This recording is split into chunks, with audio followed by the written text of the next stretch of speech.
trees, left down the man with your left arm, hard to find the district. Hello, I'm Joyce Woodworth. Welcome to the Spirit of the Heartland. Today we're at the very end of East 3rd Street in Winona, Minnesota, at a building that is now known as WKM Properties. We toured this building once before on the Spirit of Winona when the Winona Knitting Mills was busily making sweaters here to sell across the nation. That business has since closed, and the building has turned into a professional office building. The person who ran the knitting mill is still very much a part of the operation of WKM Properties. In reinventing himself and the building, he has made many changes, but still manages to keep the aura of the knitting mill alive within the walls of the building. Let's go meet him and see what is happening here today. The entrance to the old Winona Knitting Mill is now in the center of the building. Back in 2000, this area would have been stacked with thousands of sweaters waiting to be packed and shipped off to stores across the nation. Today, you step into a professional office building. The entrance has a stairway and an elevator, and hanging on the wall is a list of the offices and businesses within the 3-floor building. Glancing at the decor and wall hangings, we realize there's something unique going on here. The ledges in the stairwell contain old knitting machines, and the pictures, which primarily are 19th century linen posters, are all related to the sewing industry. The heart of the knitting mill is still here. We discover as we walk throughout the whole building that the theme of the old mill still exists in an art gallery format. We enter the first suite of rooms where we find Pete Woodworth, who was once the manager of the knitting mill, begun by his grandfather. I'm standing here with Pete Woodworth, who actually ran the knitting mill for many years, but before that his father ran it, and his grandfather before that. In fact, the knitting mill was in this building since 1943 and was in this building for 57 years, I believe. Is that correct? That's right, Joyce. Well, tell me a little bit about why you decided to leave. I know it was a real viable business for many years. Tell me what happened. The big change in the industry was in 1995 when they came in with 2 trade agreements, the NAFTA agreement and the GATT agreement, which basically changed the trade law of things being imported into this country. It had a 10-year phase-in, but we knew in the first 6 months that we would have to start manufacturing offshore in countries where you could manufacture for less, rather than continue to knit here in this country. We merged the company with a public company in 95, and we had to close this mill by 2000. Give me an idea of what's happened to some of your employees that have left the Winona Knitting Mills. Where are they employed now, and what are they doing today? There were over 360 of them working here when we made the announcement that we were going to be closing the factory down. So I certainly don't know what happened to every one of them, but they were given a government opportunity for 2 years to be retrained and go back to technical school or trade school or on to college, and some took advantage of that. We allowed many of the industries here in town, like Benchmark for one, that were really looking for good employees, and we had a myriad of good employees. So they came down here, and we had job fairs down here and interviewed down here. And as we released the people, as we slowly wound down the production, they just went right down the street and went to work for Benchmark or went to work for RTP and some of the other big employers in town. We've actually had 3 reunion parties down here over the 10 years since we've closed it up. And people still come back and want to talk about their old friends and the old departments and what we had going here when we were a team. The WKM team was real and important to these people. Sure. And it was to me. What has happened to the knitting industry across the nation? There were about 1,500 operating knitting mills in 1995. And I would say today you'd be lucky if there's over 100 of them left. There are several that have the SIC code of being in the knitting industry, but they don't knit here anymore either. Winona actually uniquely has one of the largest knitting mills left in the country in the St. Croix plant that's out in Goodview. And they knit such a specialty product they've been able to survive. But the rest of them, for the most part, are closed down and they move their production offshore. Well, and Pete, I understand that this sweater is very significant to the Winona Knitting Mills. Tell me about this sweater. This sweater is extremely significant to the Winona Knitting Mills in that 57 years we were here, we think we made about 66 million sweaters over the course of those years. We employed over 20,000 different people down here. At one time we had 580 people working in this building. This is the very last sweater that came off the manufacturing line. This was made for the J.C. Penney Company, their St. John's Bay label, and I just happened to find a size large and make sure that was the last one through, and I've always cherished it, and we never wear it except for special occasions, and just keep it as a symbol of the quality and the design and styling that the Winona Knitting Mills manufactured. So it's very dear to us, and a chance to wear it is a special occasion. Well, not only did you have to reinvent the building into something different, and now it's a professional office building, but you had to reinvent yourself. Tell me what's going on with you in your life.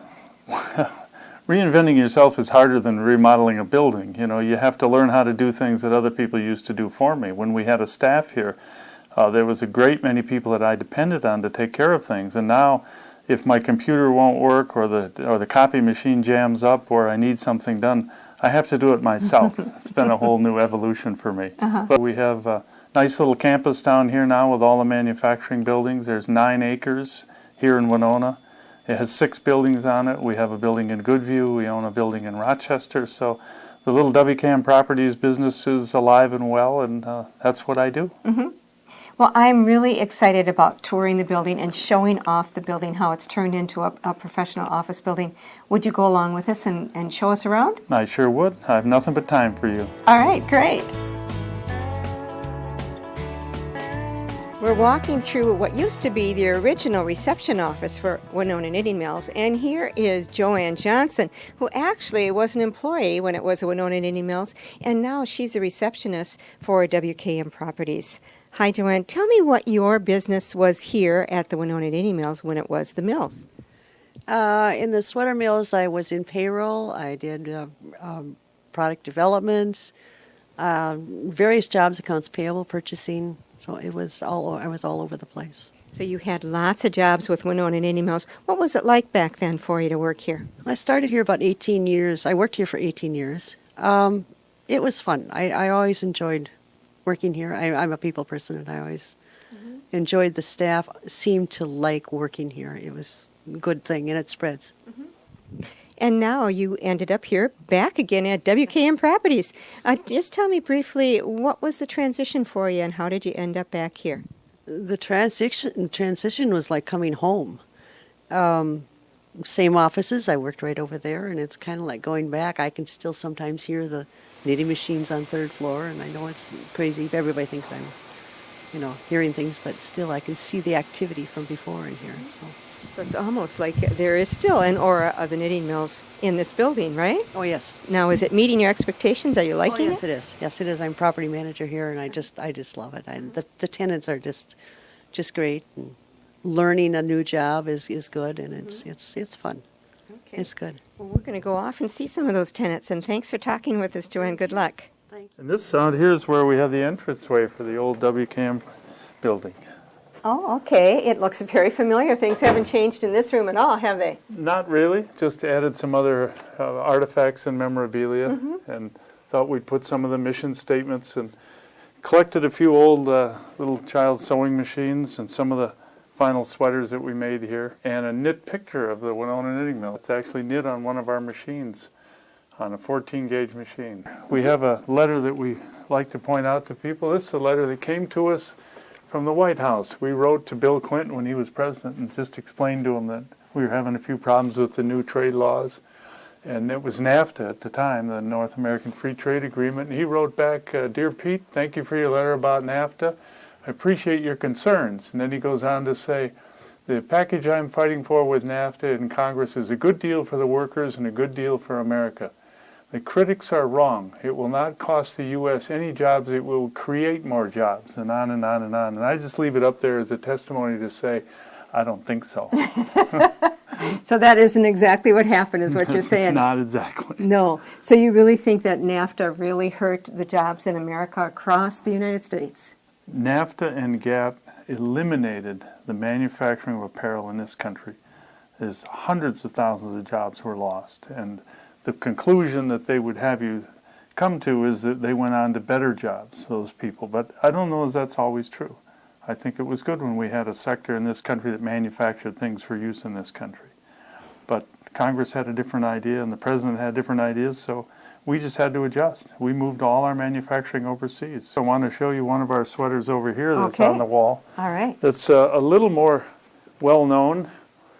You might remember Mr. Rogers from television fame. Well, he wore many, many of our sweaters on his show. We would take them, send them out to him. He always wanted cardigans. He loved them if they had zippers. He wanted bright colors. And the idea for doing that actually came from our son, Nathan. He came up with the idea. He loved the show so much. So we took a shot and sent some out, and they liked it so much they used our sweaters and actually did a story on the Winona Knitting Mills aimed at a 3-year-old audience. So we had to make the explanations a little simpler for those people. Now, this was a sweater that we made for Pendleton. We made this sweater for over 10 years.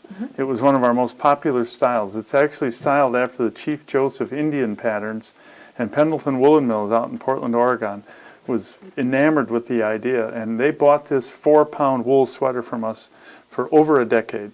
It was style number 4026. It was the heaviest sweater we ever made, over 4 pounds a garment.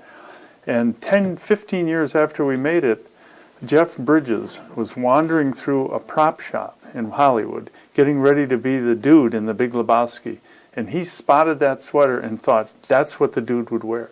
Had nothing to do with us, had no idea it connected us to this company. And all of a sudden, we got information that our sweater was being used from people that knew it. And sure enough, and you'll see it on the posters, on the tapes, and they were so excited about it, they even invited us to come to the premiere just because we supplied the sweater that the Big Lebowski wore. And it's become a cult classic. It's something we're very proud to have been a part of. But we still have people that come down to the knitting mill and come in here and take pictures of themselves standing in front of this display cabinet because they want to be seen with the famous sweater. Cool. For a real history lesson on the Winona Knitting Mills, you can simply walk into the lunchroom on the first floor. It's like a museum full of old photos that tell the story of how the knitting mill ran, the machines that were used, and the people who worked here. You can see the friendships that occurred here, the fun they had, the fashions of the different eras, and the multi-generational families that participated in the factory picnics.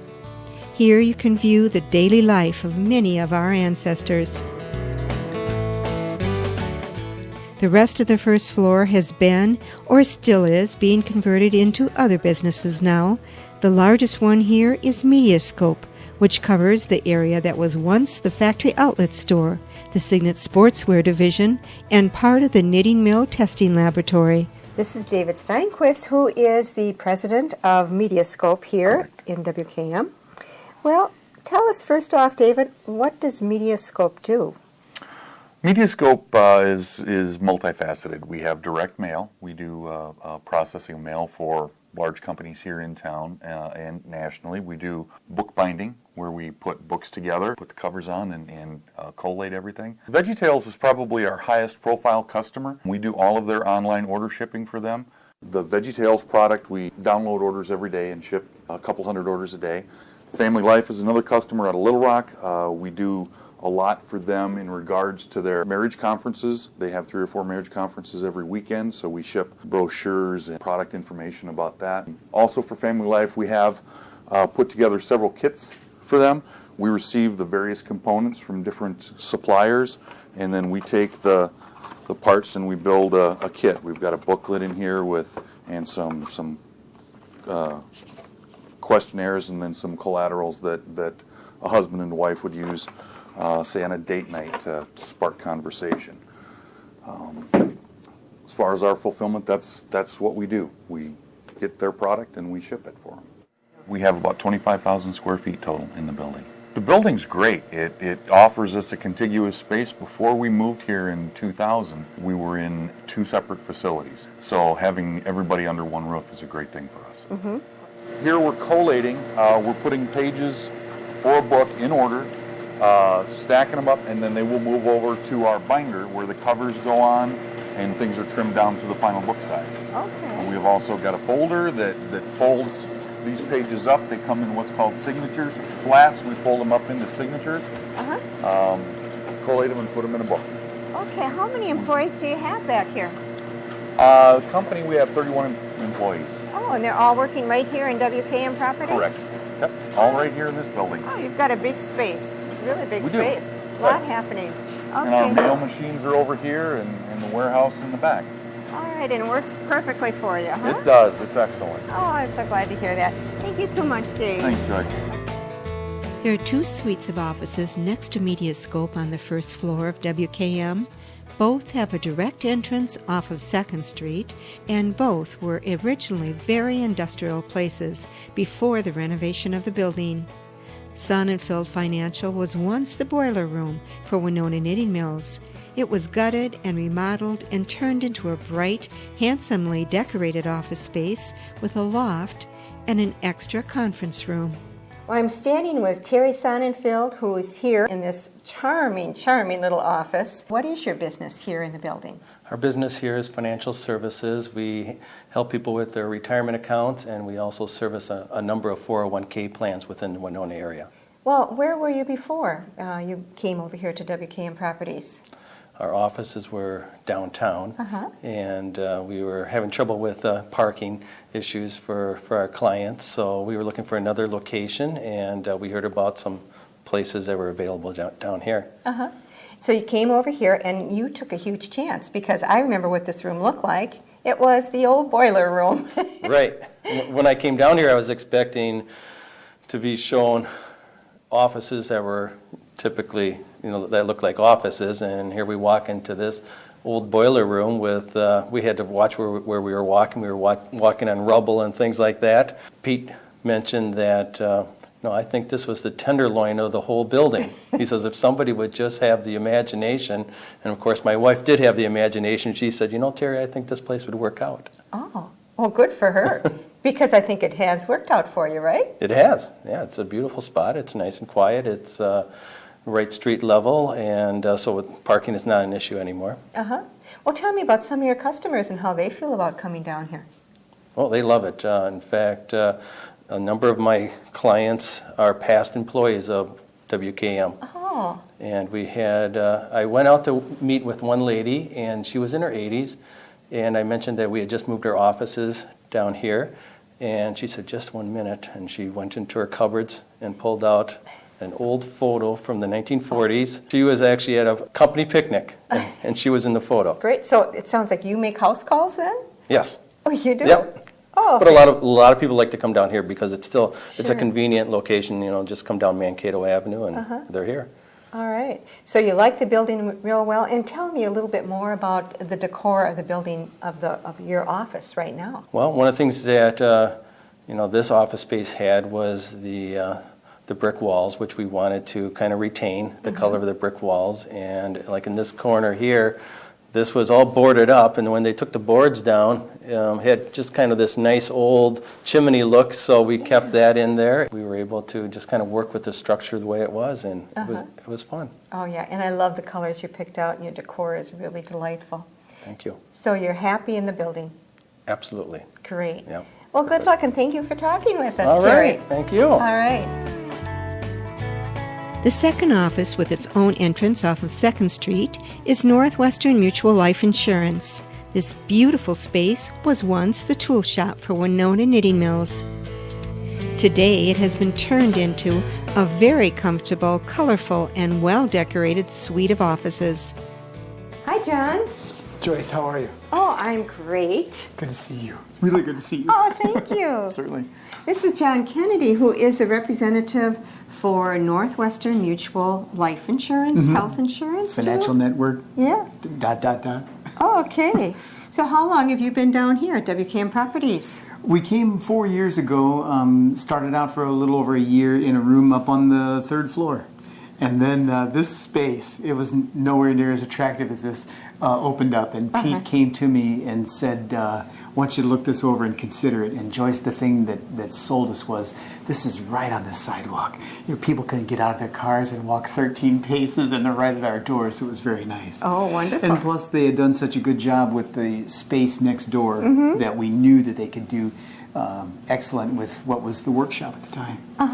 Well, and you took a big chance, didn't you? I mean, wasn't this a kind of a workshop too before you developed it? It was the workshop, and we had pictures. In fact, at the time, they had just vacated it. We had to dream a little bit about its potential. But again, next door, they had taken the boiler room. So we knew what they were capable of, and we thought, well, surely for the convenience for our clients, we're awfully glad we did. We love being here. Well, and the space is just charming. I think you probably were part of the colors, the design. Tell me about some of the little hints that you asked them to include, and they did, obviously, and it turned out great. Well, actually, we brought in Owen Warnicki, who did a layout for us. I would have had a hallway in, but Owen said, don't waste that space. You know, a wall should do it. And then Kathleen Robertson, whom you know, Katie came in and had some wonderful suggestions about colors and light and textures, and so she guided us, and we're very happy with the way it came out, Joyce. It's very cozy, and the touch of the past, the touch of the knitting mill that we can bring into the next millennium. These chairs, when we moved in, they were available, and so we bought them from Pete, and I'll never let them go. They're very cool. They're part of the place.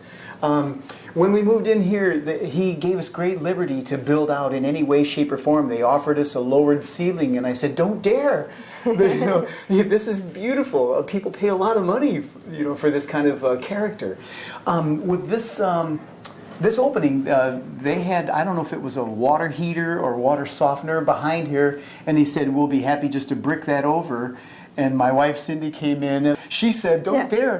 We presented the idea to Pete, and he said, I'd be happy to. So he had the staff brick that in that fashion. Cool. Well, you are really enjoying your offices here. I can see that. Oh, we love it, Joyce. We're very happy to be here. Shouldn't say this, but it doesn't even feel like coming to work. That's great. Great to know. Okay, John. Thank you. Thank you, Joyce.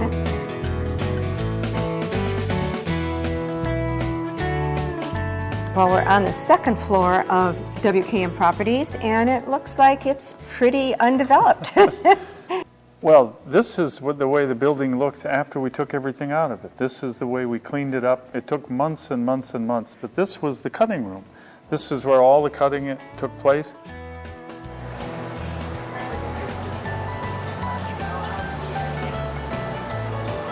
In the room next to it, there was over 100 ladies in there sewing things together. We ran 2 shifts here. This floor would have 160, 180 people working on it. It was just a beehive of activity here.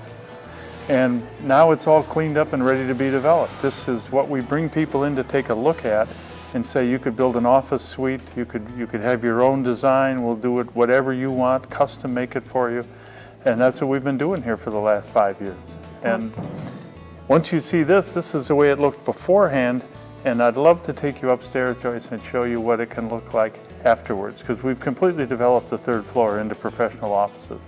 Great, that's going to be exciting. All right. All right, let's go. All right. The 3rd floor that most people remember, whoever worked for Winona Knitting Mills, was full of knitting machines. Those people say they can still hear the hum of the machines when they enter the building today.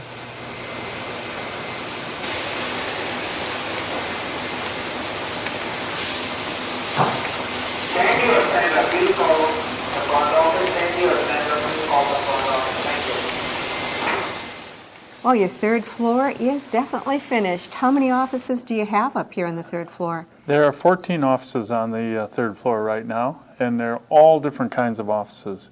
There's a little small room, used to be a conference room, that we have a lady in there that does crafts and trade.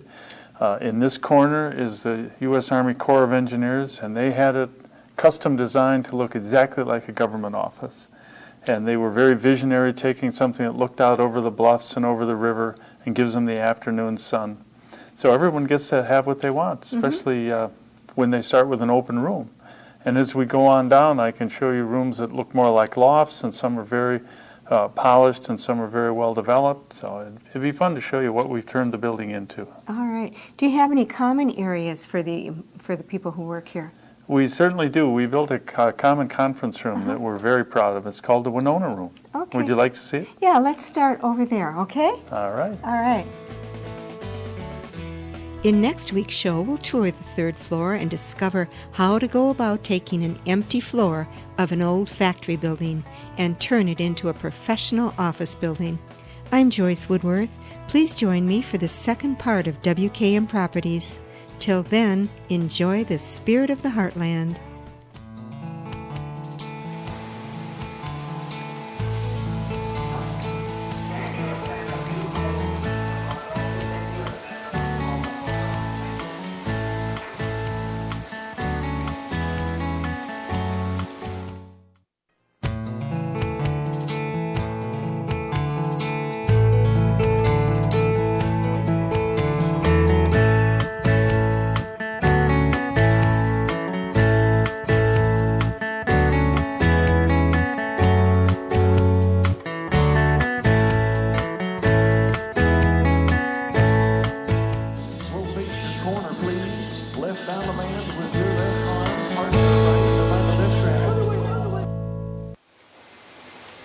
Hello, I'm Joyce Woodworth. Welcome to the Spirit of the Heartland. In last week's show, we began a tour of an old factory building, which is now in the process of being turned into a professional office building. This building, which stands at the east end of 2nd Street, now known as WKM Properties, was originally built in 1919 for W. Webster as a spinning mill. Ironically, it never served as a spinning mill because the Websters ran out of money before the mill was put into operation. It did serve as a mattress factory for a time, and in 1943, Walker Woodworth purchased the empty building and began a knitting mill. Today, the grandson of the founder of the Winona Knitting Mills, Pete Woodworth, is turning the building with its hardwood maple floors and high ceilings into a unique professional office building, while keeping the aura of the old knitting mill alive. In today's show, we'll continue the tour and visit some of the offices and businesses that have moved into the new spaces.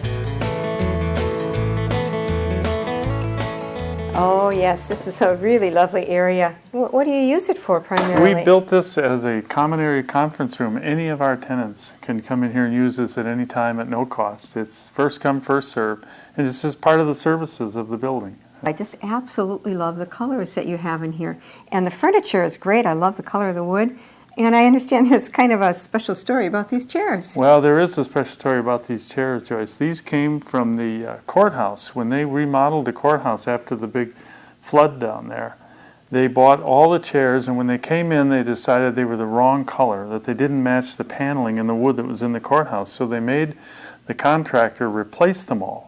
So we have 25 of the Winona County rejected chairs here in this room, and we think the color's perfect. Yeah, oh, absolutely. I just love the way you blended all the colors. It is a beautiful room. And why do you call it the Winona Room? It just seemed like that would be a good thing to be central to the building and central to the community. It was the Winona Knitting Mills, it's WKM Properties now, and to have a Winona Room, it just felt right. Yeah, I'm going to keep on moving on down and see who else is in your building and talk with them and find out what businesses are happening here. All right, and I hope you pay attention to the different approach they took to designing and developing and decorating their own spaces, because it's certainly a custom-built building.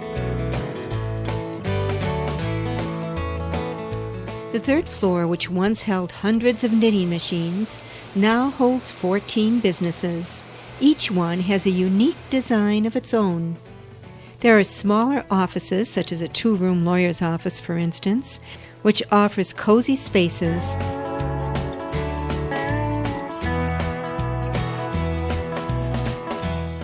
Interesting wall designs which spread the light offered by the large factory windows, a high ceiling which gives a loft feel to the space, suspended with new age lighting.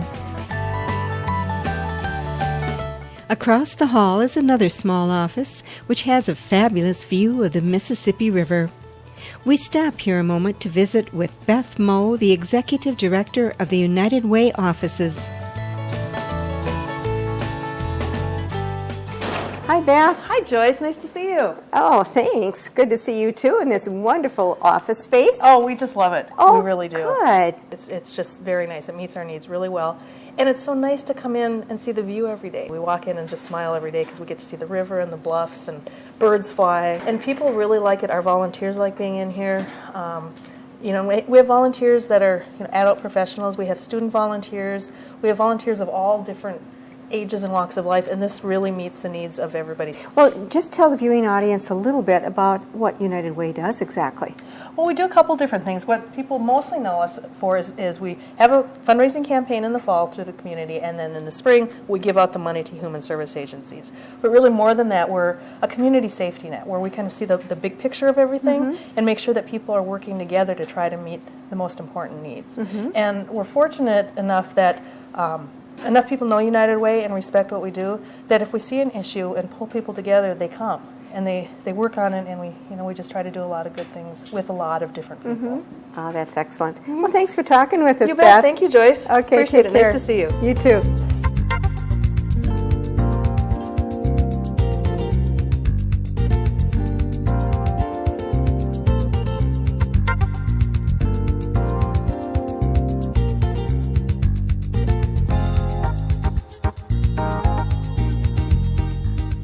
Down the hall from the United Way suite are the colorful offices of a communication arts group known as Setting Pace. And it overlooks the Mississippi River and is a fabulous view even in the summer and even in the winter.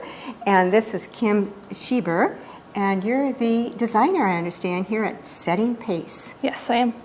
Tell me what Setting Pace is. Setting Pace is a pre-publication services company.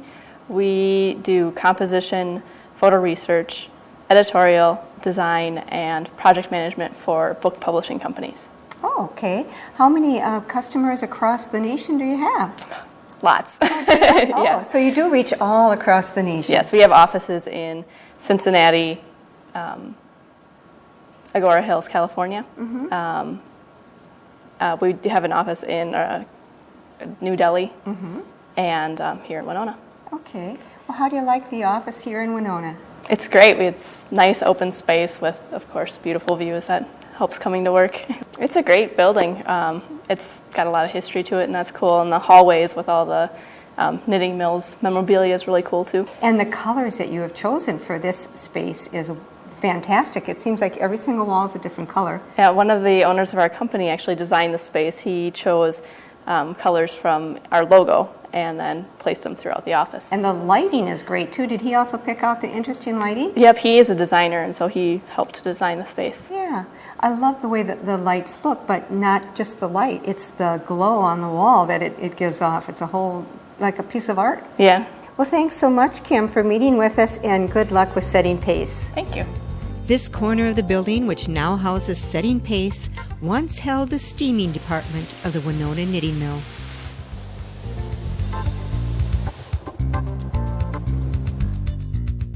Across the hall is a very high-tech business, the space not quite as pretty as the suite of rooms it faces, but totally functional for the inventor who is housed here. Jim Jarvis is the creator of APRS and its products. Well, APRS World stands for Air Power Resource Systems. So what our principal focus is on measurement equipment for the renewable energy industry. So we design equipment and solutions really to help people figure out what their renewable energy resources are so that they can capture them if they have adequate, wind or solar. Now, let's talk a little bit about your product. You're producing it right here at the old Winona Knitting Mill building. Can you give us a few examples of what it is? Sure. Well, we actually have quite a number of products. Our principal product, and the one that I came up with the concept for while I was in college, is what we call our wind data logger.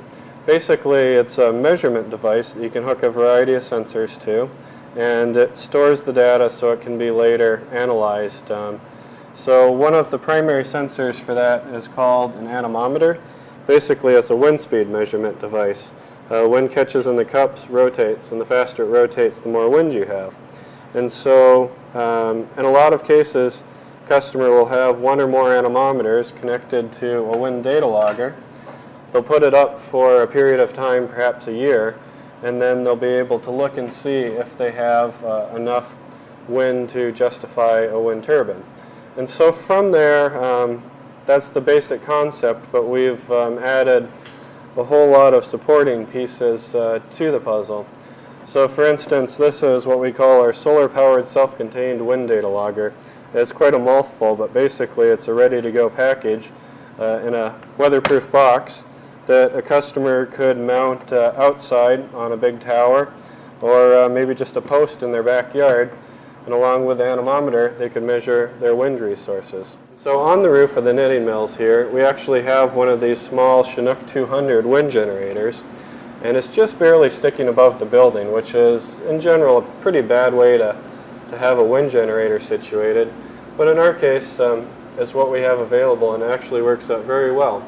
So we have one of these little wind generators that goes to a battery bank, basically a car battery or boat battery, that's in my little secret laboratory or my corner office. This is where a lot of the testing and development of APRS's World's products is done. I have test equipment for measuring and characterizing our products. Up on the roof is a small wind generator, and it actually charges just these little batteries down here. And these batteries aren't very big, but they provide a buffer for the wind generator.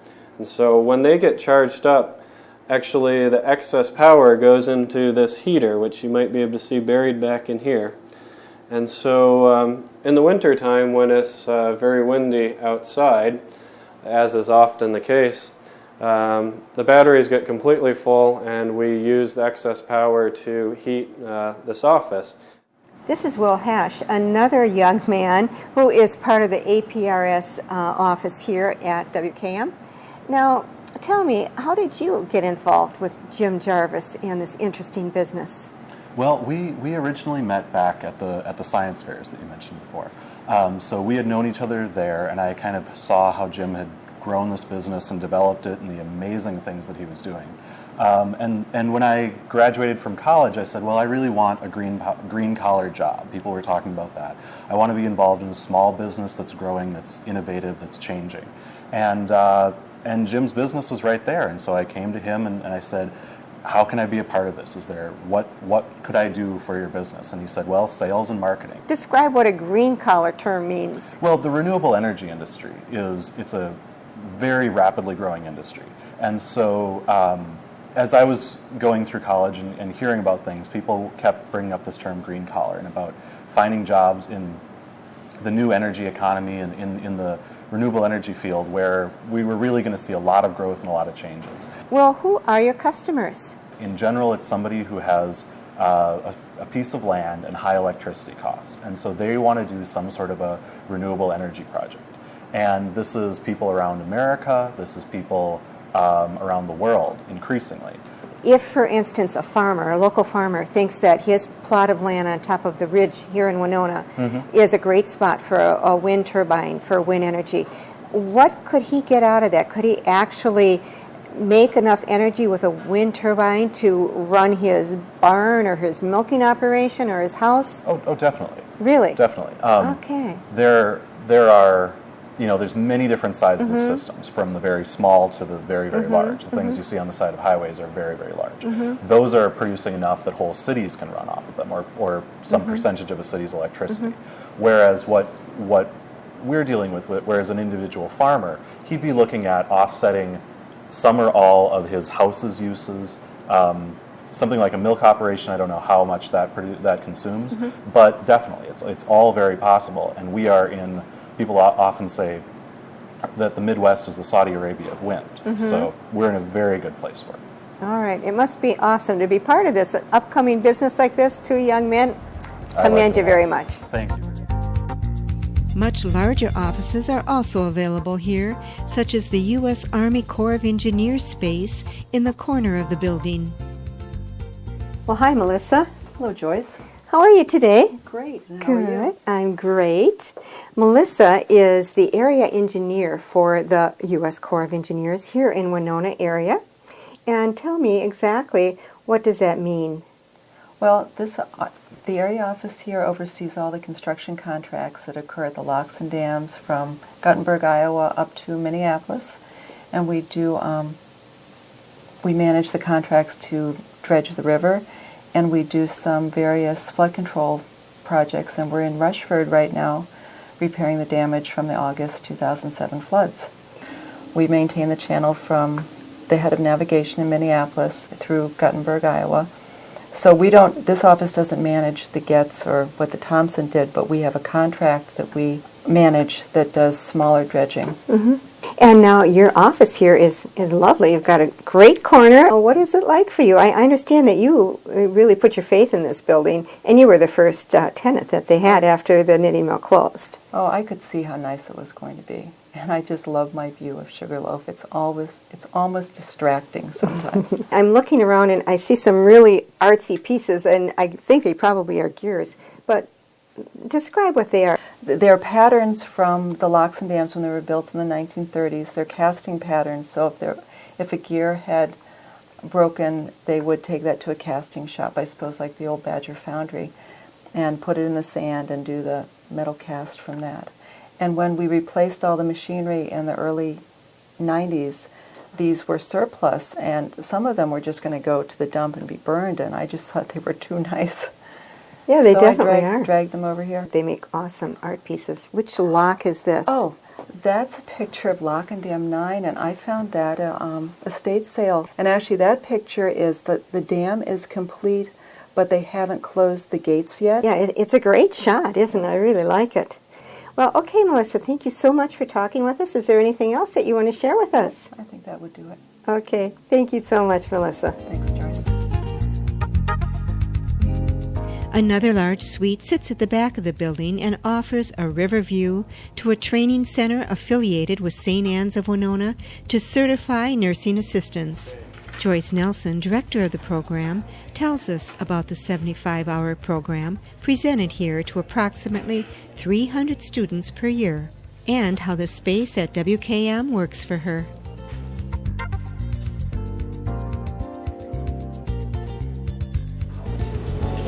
Did your parents or grandparents or anybody say, fiddle with it, just fiddle with it? That's what we want you to do. First, 2 beds over here and the 2 beds over there. Those are the beds that are in the state test. This class is the Certified Nursing Assistant class that's taught in the whole state of Minnesota. The curriculum comes from the Minnesota Department of Health. St. Anne's happens to be the only private teaching facility in the whole state. All the other classes are taught at a community college or technical college. It's a very popular program because not only does it teach them how to be a nursing assistant, but a lot of the nursing schools are making this a requirement to get into nursing school. Winona State just made that a requirement, so I have a lot of Winona State students now that are coming. I could actually increase my classes if I wanted to because I have such a big lab here. It's a beautiful building. Everything is brand new in here. Really nice bathrooms across the hall. There's a break room downstairs for the students. There's plenty of parking. There's a little kitchen, and then I have a washer and dryer because I do my own laundry here. And it's just, everybody's been very helpful. Mike in maintenance, he's answers my calls all the time, and things are fixed or provided for me immediately. It's great. There are 2 more health-related centers on this floor. One is the Center for Natural Medicine. I'm standing on the 3rd floor of WKM with Dr. Greg Peterson, who is a holistic physician, and you've got lots of office spaces and lots of little rooms here. It's a lovely area that you have. Thank you. But tell me first, what is a holistic physician and what do you do here? Well, Joyce, what we do is we look at functional medicine. Functional medicine is trying to identify a problem biochemically that exists before it becomes a full-blown disease. Medicine is wonderful at treating the individual once there's a disease, and drugs and surgery save lives. But what we try to do is how do we turn the corner when somebody's going down the road to ill health, whether they might be on the road to diabetes, and even in the medical literature they talk about, first-line therapies being metabolic changes in lifestyle and other changes that need to be made. And I went the chiropractic route initially because I wanted to go the holistic route, that the body had the ability to heal itself if we would just get out of the way and provide the things that it needed and remove the interferences to it. Most of mine are autoimmune types of diseases. Autoimmune diseases would be things like rheumatoid arthritis, myasthenia gravis, multiple sclerosis. So that would be the majority of our type of patient. We see a lot of pre-diabetic, diabetic patients that are desiring to improve their blood sugars to reduce their needs for insulin and other medications. But when we look at an autoimmune, we try to understand why does the immune system see the body or the individual as the enemy, and the immune system literally is eating up the individual. We have two main exam rooms. I have a room where I do acupuncture, and I have a room where I do traditional chiropractic. And then we have a lab area where we do all our blood draws and all our urine chemistries and prepare lab samples for the laboratory. So obviously you enjoy it here. You like your space. And what about your clients? Are they happy here as well? I believe they are, because we get people traveling from all over, and they're always happy to come to Winona and can understand why I'm reluctant to leave. I love it here. Oh, good. I'm glad to hear that. Well, thank you so much for talking Thank with you. us, Dr. Peterson. Thank you. The next healthcare center, located next to the Center for Natural Medicine, is Classical Homeopathy.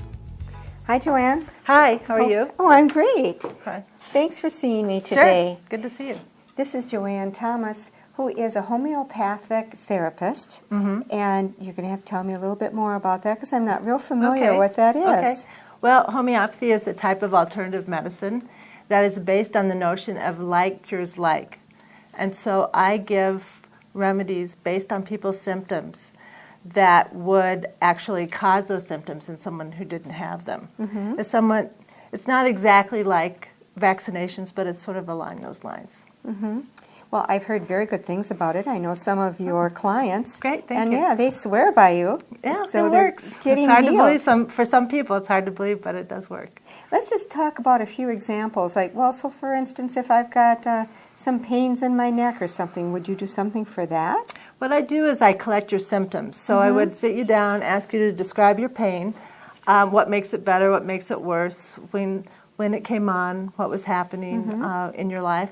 And then I'd ask you questions like what foods you liked, what your dreams were like, what your nature was like, what your family was like, how you responded to different stresses. And I take all that information and then I take it back and I match it up with remedies. And there's about 3,000 remedies in our Materia Medica. And I try to find one that comes closest to that. And then I prescribe it and we wait 4 or 5 weeks and see how it works. Well, now some of your clients must come in to see you and they must come in pain. Are they finding it easy enough to find you here in the building? They are. I've been in practice for 7 years, and I was practicing downtown, but I've been able to describe it quite easily how to get here, and they all really like it. Oh, good. Yeah, I was hoping that it would be a good place, and it's a very nice place. And this is a very peaceful space. It is. It's a very peaceful room, and you have a fabulous view of Sugarloaf. Yes, I do. Yeah. It's a selling point. There's a lot of friendly people. The people who work here are really nice, and they're very accommodating, and I really like the building a lot. Excellent. Glad to hear that. Well, so nice to meet you, Joanne. Thanks Good to for meet talking you. with Sure. us. Not all of the office suites have a view of Sugarloaf or the river. However, they are still functional and charming. CPA Richard Carlson, for instance, has chosen a small suite of offices in the center of the building. Hi, Rick. Hello. Boy, you have a really, really delightful office here. It's so pretty. Well, thank you. Who's responsible for the decorating? That's my wife, Deb. She works here in the office with me. Oh, she did a beautiful job. Well, thank you. Well, you can have a seat. Go ahead and sit down. I just want to find out for the camera here what your little business is all about. I understand you're a certified public accountant? That's correct. Okay. And so we offer the services basically found in a certified public accountant office. Accounting, of course, bookkeeping, financial reporting. Tax returns is probably one of the biggest things. And we offer that for businesses, individuals, nonprofit, pretty much every type of entity. Great. And how is business here? Are you finding that business is picking up since you moved in this place? It's been very good here. Oh, good. We have excellent parking here, which is a plus. Great. We have the elevator to the third floor. We're located on the third floor, which is great for the elderly clients that we service and for those that are handicapped as well. So since we've came to Winona and moved into here, word of mouth has gotten out and it's been very good. Oh, nice. And you're happy with your office space? Oh, it's beautiful. It's wonderful. The staff here is the greatest. Oh, that's good to hear, too. Would you mind if we just take a little look at your No, office no, space? It please, looks we so cleaned up for pretty. you. Oh, thank you so much, Rick. No, thank you. All right, nice talking with Nice you. talking with you. Most of the space on the third floor of WKM is now occupied by new tenants. However, the area that once housed the large circular knitting machines is still waiting for its new occupants. It is presently used for overflow storage by some of the present tenants. Taking an old factory building and turning it into a tasteful professional office building is a huge undertaking, but WKM Properties is proof that it can be done and done well. The second floor is also still empty, waiting for its new tenants. Well, Pete, I want to thank you. The tour was just absolutely wonderful. I enjoyed so much talking to all the different people that are using your building, all the different organizations and businesses. You've really provided a great building for a lot of variety of people. So tell me, what is it like for you, though, to not have the knitting mill in this building anymore and now to see it as a professional office building? Well, that's a really good question, Joyce. Not having a knitting mill, we don't have the opportunity to have hundreds of coworkers down here and hundreds of people that are part of the same team. But instead we have over 40 different tenants that all have their own businesses to run, and we're very involved with one another. The businesses help each other, and it's a family of its own in itself, and so far it's worked out really well. Mm-hmm. And as far as changing from an apparel business where we manufacture something to being in the real estate development business, I think I really like it, and the people really like it. It's something that we know can't be exported. It won't go overseas. People are going to need space in this country, and to be part of providing that space to them and getting them a place they can run their businesses and conduct their business lives, it's very rewarding. So I think it's going to work out great. Wonderful. And this space here, hopefully by next year, we'll see some new tenants in here, possibly some new businesses coming to Winona, providing more jobs for the people here in Winona. Well, that's sure our goal, Joyce, to put this to a higher and better use. And you know, I really have a great idea for this space. Oh, really? I've What's been that? thinking about it for a long time, and I really think you should consider putting a roller skating rink in this space. A roller rink? Here? Yep. In the Winona Knitting Mills? Yep. I think you want to think about that, Pete. I think we better think about that a little further, Joyce. Okay, we will think about that. Please join me again next week. Till then, enjoy the spirit of the Heartland.